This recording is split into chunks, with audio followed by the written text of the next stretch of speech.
बिस्मिल्लाहिर्रहमानिर्रहीम। अस्सलाम वालेकुम। उम्मीद करता हूँ कि आप सब खैरियत से होंगे। आज हम अंगूर के बारे में डिस्कस करेंगे। तो क्या एक शुगर का मरीज है उसको इस मौसम में अंगूर खाना चाहिए या नहीं। अंगूर की मिठास बहुत ज़्यादा होती है और जब भी शुगर का मरीज इसको इस्तेमाल करता है तो उससे उसकी ब्लड शुगर काफ़ी हद तक मुतासर होते हैं। जब भी एक शुगर का मरीज अंगूर का इस्तेमाल करेगा तो उसको किन बातों को मद्देनजर रखना है जिससे उसकी ब्लड शुगर है वो कम से कम मुतासर होगी। अंगूर की न्यूट्रिशन वैल्यू के ऊपर आते हैं। 100 ग्राम या 15 अंगूर हैं उनका जो ग्लाइसेमिक इंडेक्स है वो लो कैटेगरी में आता है, जो कि 43 से लेके 53 तक है। इसके बाद इसका जो ग्लाइसेमिक लोड है वो 8 तक आता है, जो कि लो कैटेगरी में आता है। इसका मतलब ये हुआ कि जब शुगर का मरीज अंगूर का इस्तेमाल करेगा तो उसके साथ उसकी ब्लड शुगर है वो आस्ता आस्ता बढ़ेगी। इसके अलावा कौन सी ऐसी चीज़ें अंगूर के अंदर पाई जाती हैं जो शुगर के मरीज की सेहत को बेहतर करती हैं, जैसे कि पोटाशियम, विटामिन के, विटामिन सी, और ये एंटीऑक्सीडेंट का बहुत अच्छा सोर्स है। अब हम इनको वक्तन फवक्तन डिस्कस करते हैं कि अंगूर से शुगर के मरीज को क्या फ़वाइद हासिल होते हैं। पहले नंबर पे हम एंटीऑक्सीडेंट को डिस्कस करते हैं। इसके अंदर पाए जाने वाले जो एंटीऑक्सीडेंट हैं वो इंसुलिन की सेंसिटिविटी को बढ़ाते हैं, जिसकी वजह से हमारी ब्लड शुगर है वो कंट्रोल होती है। दूसरा ये होता है कि जो हमारे बीटा सेल्स होते हैं जो कि इंसुलिन प्रोड्यूस कर होते हैं उनकी ऑक्सीडेटिव स्ट्रेस को ये एंटीऑक्सीडेंट हैं वो कम करते हैं।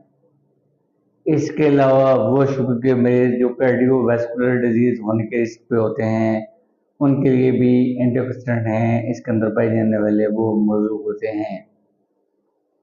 इसके बाद इनका जो दूसरा अच्छा फंक्शन है वो हमारे दिल के ऊपर है।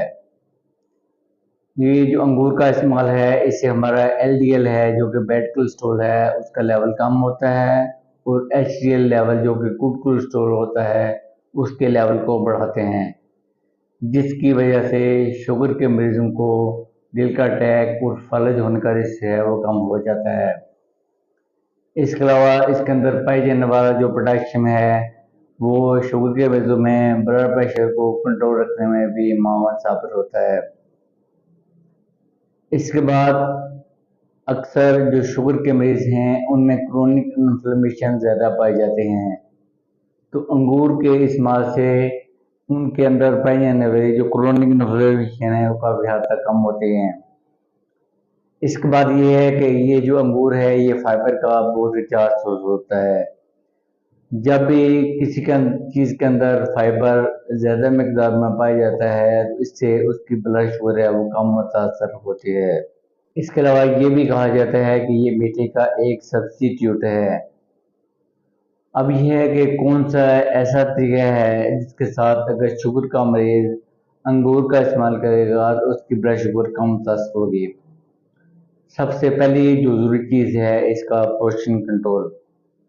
शुगर के मरीज को चाहिए एक दफ़ा 10 या 15 दाने हैं इतनी मकदार में जो ग्रीन कलर का अंगूर आता है वो छोटे साइज के जो दाने हैं वो इस्तेमाल कर सकता है। इसके बाद इसके बारे में ये कहा जाता है, दूसरा इसका ट्रिक है वो ये है कि जब आप अंगूर को किसी प्रोटीन के सोर्स के साथ या फैट के सोर्स के साथ मिक्स करके खाएंगे तो इसके साथ भी हमारी ब्लड शुगर है वो कम मुतासर होगी, जैसे कि हमारे ड्राई फ्रूट हो गए या क्रीम होगी या फिर दही हो गया। शुगर के मरीज ने इस बात का ख्याल रखना है कि वो जो अंगूर है वो एज अ होल खाया करे, ना कि उसका जूस इस्तेमाल करे। जब वो इसको जूस की सूरत में इस्तेमाल करेगा तो इसके साथ इसके अंदर पाए जाने वाले जो फाइबर हैं वो ख़त्म हो जाएंगे, जिससे उसकी ब्लड शुगर है वो काफ़ी हद तक बढ़ेगी।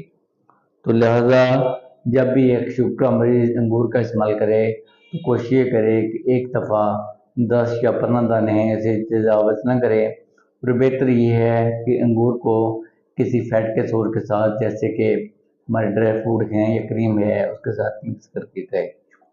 शुक्रिया।